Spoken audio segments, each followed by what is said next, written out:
Hello बच्चों, let's read this question. The question says aluminium metal atomic weight of which is 27 gram crystallizes in the cubic system with edge length 4.0 Armstrong. The density of metal is 27 divided by 16 atomic mass unit per cubic Armstrong. Determine the unit cell type and calculate the radius of the aluminium metal. तो यहाँ पे हमारा की concept क्या होगा? हमें यहाँ पे डेंसिटी गिवन है, तो डेंसिटी का फॉर्मूला क्या होता है? Z into M divided by N A into A का क्यूब। हमें डेंसिटी गिवन है और हमें एटॉमिक वेट भी गिवन है। अगर हम Z की वैल्यू फाइंड आउट कर लें तो हमें पता लग जाएगा कि हमारा यूनिट सेल किस टाइप का है, क्योंकि किसी भी पर्टिकुलर यूनिट सेल में पर्टिकुलर नंबर ऑफ एटम्स होते हैं, पर्टिकुलर नंबर ऑफ एटम्स होते हैं पर यूनिट सेल। तो उससे हमें पता लग जाएगा कि हमारा यूनिट सेल किस टाइप का है। तो हमारी डेंसिटी कितनी गिवन है? 27 divided by 16 atomic mass unit पर क्यूबिक आर्मस्ट्रॉन्ग। अगर हम डेंसिटी को ग्राम पर क्यूबिक सेंटीमीटर में कन्वर्ट कर लें तो हमारे लिए कैलकुलेशन करना इजी रहेगा, क्योंकि हमारा जो एटॉमिक वेट है वो ग्राम्स में गिवन है। तो अगर हम देखें तो हमारा 1 एटॉमिक मास यूनिट कितना होता है? 1.66 इंटू 10⁻⁻24 ग्राम, और 1 आर्मस्ट्रॉन्ग हमारा कितना होता है? 10⁻⁻8 सेंटीमीटर के। तो हमारी डेंसिटी की वैल्यू कितनी हो जाएगी? 27 into 1.6 into 10⁻⁻24 divided by 16 into 10⁻⁻8 का होल क्यूब ग्राम पर क्यूबिक सेंटीमीटर।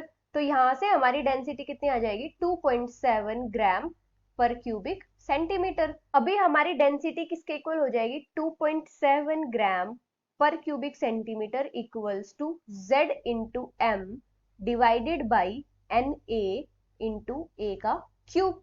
तो यहां से हमारी Z की वैल्यू कितनी आ जाएगी? 2.7 इंटू 6.022 इंटू 10⁻23 इंटू 4 इंटू 10⁻⁻8 का होल क्यूब डिवाइडेड बाई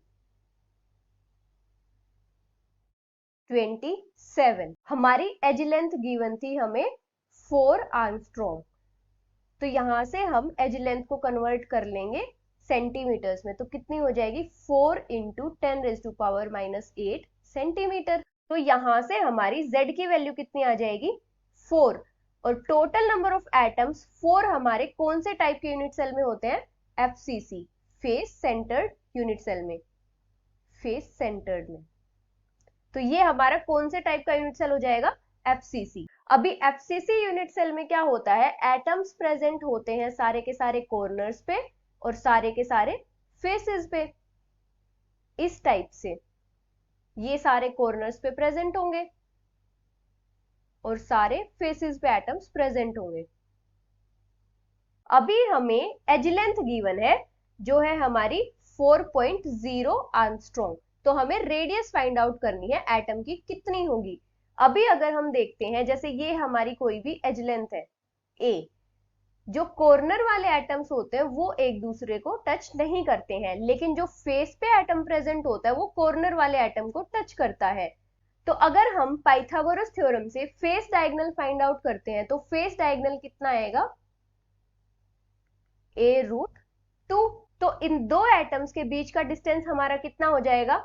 अगर हम उसको r की टर्म में देखें तो 2r इक्वल्स टू a√2/2। तो यहां से हमारी r की कितनी वैल्यू आ जाएगी? a√2/4।